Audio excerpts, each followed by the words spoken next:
Salut les amis, bienvenue sur Gojanda. Je suis Jacob Gomez, formateur et développeur web. Dans cette vidéo, je vais vous présenter ma chaîne ainsi que ses différents objectifs. Alors, pourquoi Gojanda? Aujourd'hui en 2021, il y a de plus en plus de chaînes YouTube à titre éducatif qui offrent de très belles formations. Mais quel est l'intérêt de créer une nouvelle chaîne aujourd'hui? Parce que de plus en plus de contenus ne sont plus adaptés aux débutants et les contenus aujourd'hui sont rarissimes en français. Étant confronté moi-même à la situation, j'ai décidé de créer ma propre chaîne YouTube afin de pouvoir y apporter du contenu en français simple et accessible aux débutants. Pourquoi Gojanda? Pourquoi la chaîne a été créée? À présent, nous allons passer aux objectifs. Savoir ce que la chaîne veut offrir, savoir ses objectifs, sur quelle base, sur quel chemin nous voulons. Comme objectif premier, c'est de faciliter le processus d'apprentissage avec des notions simples, faciles et compréhensibles. Comme je le disais tantôt, au niveau de pourquoi Gojanda, la plupart en fait des contenus aujourd'hui ne sont plus accessibles aux débutants. Il faut avoir un certain niveau pour pouvoir suivre un certain nombre de tutoriels. Donc le but de la chaîne ici, c'est de faciliter le processus de développement. C'est-à-dire, lorsque vous voulez apprendre par exemple du CSS, vous n'êtes pas forcément obligé d'aller sur MDN. Nous allons vous fournir en fait du contenu de qualité et riche qui vous permettra d'aller plus vite, tout simplement, avec des notions simples, des exemples précis et concis. Avoir du contenu riche et de qualité. Je l'ai expliqué tantôt dans le premier point, parce que pour pouvoir expliquer quelque chose très simplement, très facilement, il faut soi-même comprendre le sujet afin de pouvoir l'expliquer dans un langage beaucoup plus simple et beaucoup plus facile. Troisième niveau, fournir le maximum d'informations sur une notion. On va toujours, lors de nos formations, lors de nos apprentissages, on va vous fournir assez d'informations afin que voilà, vous puissiez voler de votre propre aile. Mais les informations que nous allons vous fournir ne sont pas totalement complètes. Pour pouvoir compléter ces informations, il faudra faire des efforts soi-même, il faudra faire des recherches, il faudra s'appliquer.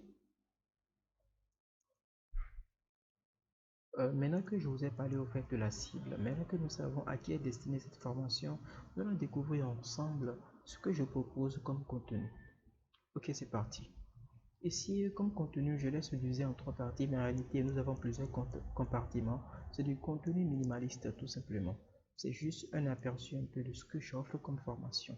Déjà, c'est le programme de cette année. C'est en tout cas des choses que je compte quand même faire cette année. Un programme que je compte dérouler cette année. Donc, comme nous voulons faire uniquement que du web, nous allons commencer par le front-end avec les notions telles que le HTML et le CSS, qui sont des langages de description. Dynamiser un peu notre page web avec du JavaScript et essayer d'apprendre des notions un peu plus modernes telles que le ES6, le ES7 et le ES8. Lorsqu'on travaille avec des langages tels que le HTML et le CSS, on aura besoin des frameworks tels que Tailwind CSS et Bootstrap pour aller beaucoup plus vite, pour pouvoir faciliter, pour pouvoir rendre le développement beaucoup plus rapide. Ce sont des outils que nous allons utiliser qui viennent avec tout un tas de propriétés qui vont nous permettre d'aller extrêmement vite. Il y a les frameworks tels que Vue et React. Personnellement, je vais plus faire des formations Vue, mais lorsque les gens seront intéressés par React, je vais faire des formations React aussi, parce que je suis développeur Vue actuellement. En entreprise, je fais que du Vue. Des notions algorithmiques. Le JavaScript en fait est un langage de programmation tel que le PHP que nous verrons dans l'onglet backend. Donc pour pouvoir interagir avec ces langages, il faut quand même s'y connaître en algorithme, pardon.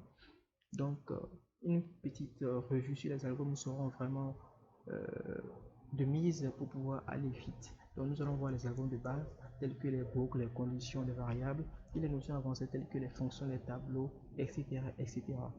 Nous allons parler au fait du backend avec le backend avec comme langage PHP, Node.js. Ce ne sont pas seulement que les deux langages en backend. Moi personnellement, je fais que du PHP. Le Node.js, je l'ai testé un temps et puis je l'ai préféré.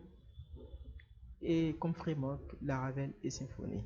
Et nous sommes déjà à terme de cette vidéo. C'est déjà la fin.